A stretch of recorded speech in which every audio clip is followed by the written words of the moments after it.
There's a reason you feel like something deep inside you is asleep. You know it, don't you? That sense that you were meant for more, that you're carrying a brilliance, a light, a power that somehow never fully rises to the surface. You've glimpsed it in moments of deep clarity, in dreams, in those sudden rushes of purpose and vision. But then, just as quickly, it fades, and what's left is confusion, heaviness, numbness. You start to wonder, is it me? Am I broken? Lazy? Undisciplined? But what if I told you it's none of that? What if I told you your true power is being blocked, not by who you are, but by what has attached itself to you? You see, we live in a world that has forgotten the ancient truth. Energy is real. Energy shapes everything. And not all energy is light. There are dark forces, subtle yet persistent, that feed off your fear, your doubt, your unconscious habits. These aren't red-skinned, horned creatures hiding in shadows. These are demonic energies, and they are far more cunning than we've been told. They embed themselves not in haunted houses or rituals, but in your thoughts, your beliefs, your emotional wounds. They whisper in the voice of your inner critic. They masquerade as logic, as realism, even as protection. And the most dangerous part, you don't even realize they're there. But if you've ever felt like you're constantly taking one step forward and two steps back, if you've ever had a dream so vivid it made your soul ache, only to watch yourself self-sabotage again and again, if you've ever felt like your light threatens to explode but something invisible keeps dimming it, then you, my friend, are already in a battle with these energies. And it's time we name them. Because when you name a demon, you take back your power. The first demonic energy is self-doubt. Not the healthy kind that leads to humility or learning, but the parasitic kind, the one that was implanted in you when you were too young to defend yourself. Maybe it came from a parent who never believed in you, a teacher who humiliated you, a culture that conditioned you to play small. Self-doubt doesn't just question your decisions, it questions your very essence. It whispers, you're not enough. You never will be. And the more you listen, the more it becomes your inner voice. But here's the truth. Self-doubt is not your voice. It's a voice that was installed into your psyche like malware. And you've been running your whole life on corrupted programming. Can you feel that? Now, the second energy is shame. Shame is deeper than guilt. Guilt says, I made a mistake. Shame says, I am the mistake. Shame is ancient. It lives in your body like a ghost. It keeps you from speaking your truth, from embracing your desires, from standing in your power. It tells you to hide, to shrink, to apologize for existing. And the twisted thing? Shame often disguises itself as humility. But let's be clear, shame is not humility. Shame is spiritual poison. And it's fed every time you betray yourself to please others. Every time you silence your truth to avoid rejection. Shame is what keeps your soul in chains while you smile on the outside. Then there's the third energy, fear of judgment. This one is like a chokehold around your throat. It keeps you from expressing, from creating, from leading.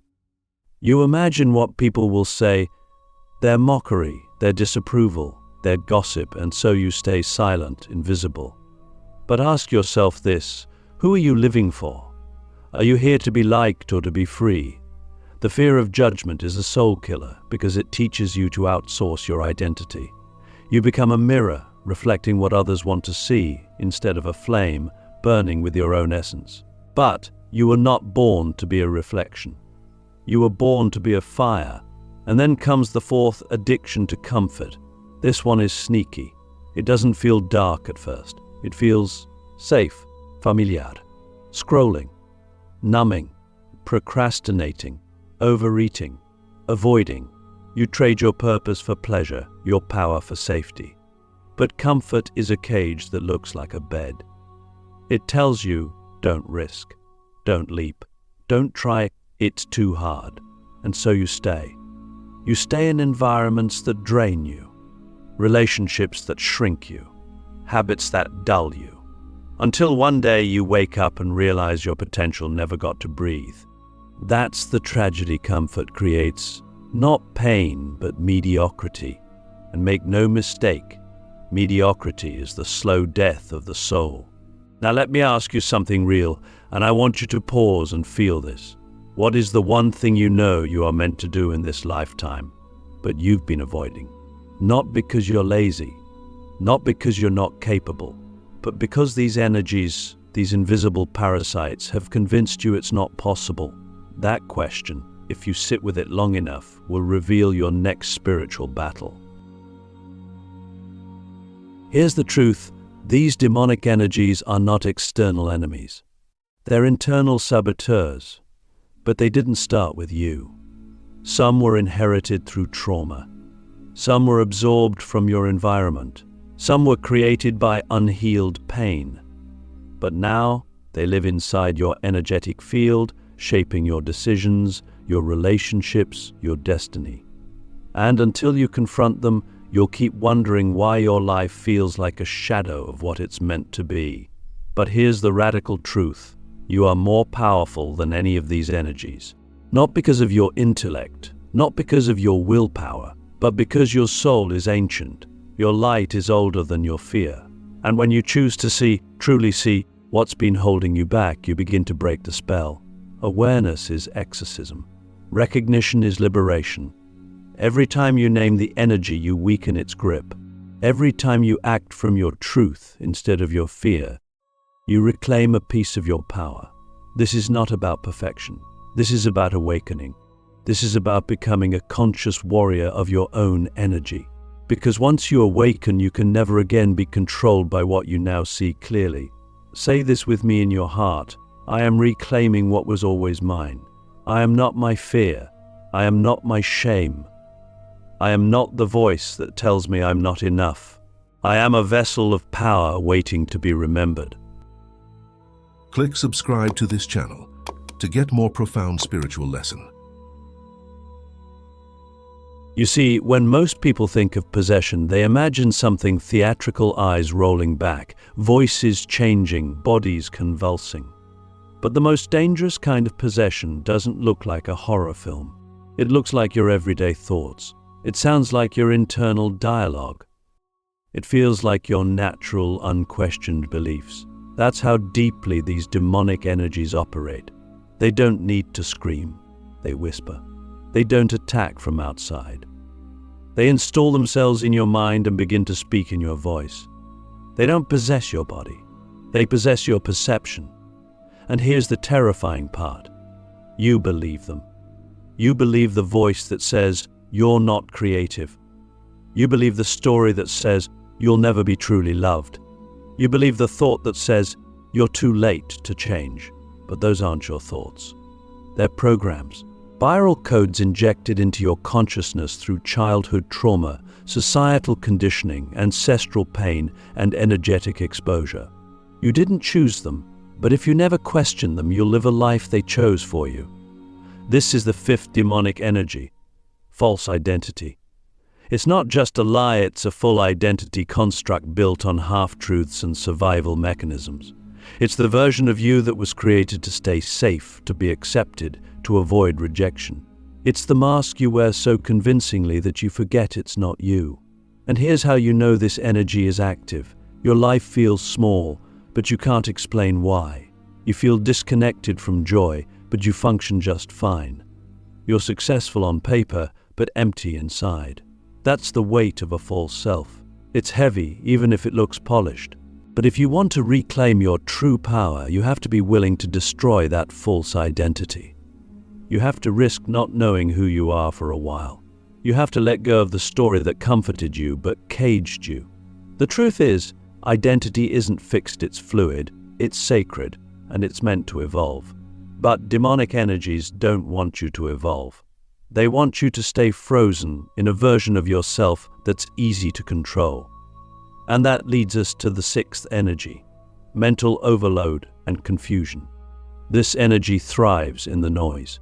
It clouds your inner knowing with a constant stream of distraction, doubt and data. Have you ever noticed how hard it is to sit still with your own thoughts? How quickly you reach for your phone, for music, for something, anything to fill the silence? That's not just modern life. That's a systemic spiritual attack. Because silence is where your soul speaks. And if you can't hear your soul, you can't follow your path. Mental confusion is a weapon. It keeps you spinning in circles, overanalyzing, second-guessing, researching, planning, but never acting. It convinces you that you need more clarity before you see, before you move, more certainty before you begin. But clarity doesn't come before the leap. Clarity comes as a reward for courage. And these energies know that. That's why they keep you stuck in your head, disconnected from your heart, afraid of your own intuition. Let me ask you something radical. When was the last time you trusted your inner voice without needing external validation? When was the last time you made a choice that felt right in your body, even if it made no sense to your mind? That's the kind of power these energies fear. Because it's in those moments that you break their spell. It's in those moments you reconnect with your divine compass. And the final energy for this part is perhaps the most sinister, energetic parasitism. This is when your field is being drained by forces you can't see. You feel fatigue that doesn't match your schedule. You feel heaviness after being around certain people. You experience sudden waves of hopelessness that seem to come out of nowhere. That's not random. That's energetic interference. Parasitic energies feed on your light. They attach to unresolved trauma, to emotional wounds that haven't been fully processed. They feed on your fear, your insecurity, your self-abandonment. And you don't have to be in a haunted house or dabble in the occult to attract them. All it takes is unconsciousness. All it takes is leaving your energy unguarded, your aura open, your boundaries weak. But here's the truth. You are not helpless. Once you become aware of these hijackers, you can take your mind back. You can reclaim your throne. You can clean your mental temple and declare, no more. You can begin to question every thought that feels heavy, every belief that dims your light. You can start to watch your mind like a sacred gatekeeper, separating truth from illusion, soul from sabotage. This is not a casual practice. It's a spiritual discipline. It's a daily devotion. But the reward is everything. You begin to remember who you were before the world told you who to be. You begin to recognize the purity of your own being. You begin to feel the fire of your real self rising again. So I'll ask you this. Whose voice is living in your head right now, and does it serve your highest good? Because if it doesn't, it's time to evict it. It's time to cleanse the temple. It's time to remember your mind is not a battlefield, it's a sacred altar, and only truth belongs there. Here's the hardest truth to swallow on this entire journey. Sometimes the very thing keeping you stuck is you. Not because you're bad, not because you're unworthy, but because somewhere along the line you made a silent agreement with your pain. You struck a deal with the darkness. And now, without even realizing it, you're protecting the very energies that are draining your power. This is the shadow pact, the hidden contract between you and the forces you think you want to escape. And until you see it, name it, and break it, you will keep feeding the very thing that is feeding off you. You might say, but why would I ever choose to stay stuck? The answer is layered. It's not because you consciously love suffering. It's because at some point the suffering became familiar. It became safer than the unknown. It became your identity. You learned how to function within it. You learned how to gain sympathy from it. You even learned how to gain a sense of control from it. And so you stayed. You kept repeating the same cycles, not because you were weak, but because a part of you believed it was safer to stay broken than to risk being whole. This is the psychological prison most people live in. The bars aren't made of steel, they're made of beliefs. This is just who I am. People like me don't get that kind of life. If I heal, I'll lose the people who love the broken version of me. These are the lies that form the foundation of the shadow pact. And here's what makes it demonic. It operates in the dark. It thrives in your blind spots. It convinces you that your trauma is your personality, that your wounds are your identity, that your pain is your truth. And as long as you believe that, you'll defend your suffering like it's sacred. You'll protect the very chains you're meant to break. Think about this. How many times have you been given an opportunity to rise and you turned it down, not because you couldn't, but because some part of you said, "I'm not ready"? Who taught you that you had to wait for permission to be powerful? Who convinced you that healing was something you had to earn? That joy was something you had to deserve. That peace had to be postponed until you fixed everything. These are the illusions the shadow pact feeds you. And you believe them because they're comfortable, because they give you a false sense of control in a chaotic world. But the cost is enormous. Every time you choose familiarity over freedom, you lose a piece of your soul. Every time you defend your limitations, you delay your liberation. Every time you replay the same story of why you can't, you reinforce the spell that keeps you asleep. And the truth is, the darkness you're fighting isn't out there. It's in the story you keep telling yourself. It's in the identity you're afraid to outgrow. It's in the comfort you mistake for peace. So let me ask you something that might sting but could also set you free. What part of your suffering are you still secretly attached to? Be honest. Is it the attention it gets you, the excuse it gives you, the way it keeps you from having to take full responsibility? This question isn't here to shame you. It's here to expose the pact. Because once you name it, you can break it. You can choose a new story. You can step out of the victim role and into the role of creator. And that's when the demonic energies start to lose their grip. Because they don't fear power. They fear ownership. They fear awareness. They fear the moment you say, "I see you. I no longer serve you. I choose something higher." And here's where it gets even more powerful. When you break your own pact with darkness, you give others permission to do the same. You become a living transmission of what's possible. You stop preaching healing and start embodying it. You stop talking about light and start radiating it. You become a lighthouse in a world addicted to shadows. And people feel that. They're drawn to it. Because deep down, everyone wants to be free. They're just waiting for someone to show them how. But you can't show the way until you walk it. You can't guide others into the light if you're still guarding the door to your own dungeon. And that's what this part of the journey is about. Not just recognizing the demonic energies, but recognizing your role in keeping them alive, and then choosing with your whole being to stop. So here's your invitation. Write a new soul contract. One that's not based in fear, but in freedom. One that's not rooted in survival, but in sovereignty. One that says, "I no longer feed what drains me. I no longer protect what breaks me. I no longer wear the mask of my pain. I am here to rise. I am here to remember. I am here to reclaim." And if that scares you, good. That means you're close. That means the pact is trembling. That means the old self is dying, and the true self is waking up. Now that we've exposed the 7 demonic energies that have been secretly feeding on your light, self-doubt, shame, fear of judgment, addiction to comfort, false identity, mental confusion, and the shadow pact, the question becomes, what now? How do you reclaim your power in a way that lasts? Because the truth is, awareness alone is not enough. Recognition is the doorway, yes, but integration is the journey.